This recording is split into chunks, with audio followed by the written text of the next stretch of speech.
reluctantly crouched at the starting line. Engines pumping and thumping in time. The green light flashes, the flags go up.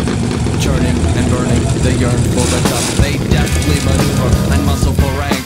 Fuel burning fast on an empty tank. Reckless and wild, they pour through the turns. Their prowess is potent and secretly stern. As they speed through the finish, the flags go down. The fans get up and they get out of town. The arena is empty, except for one man still driving and striving as fast as he can. The sun has gone down and the moon has come up.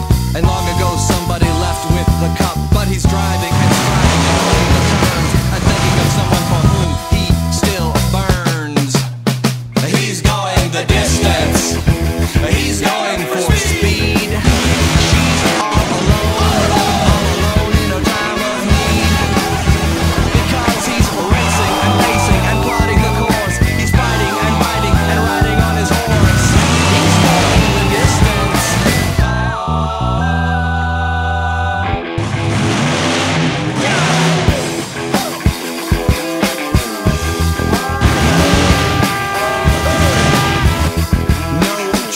No flowers, no flashbulbs, no line. He's haunted by something he cannot define. Bowel-shaking earthquakes of doubt and remorse assail him, impale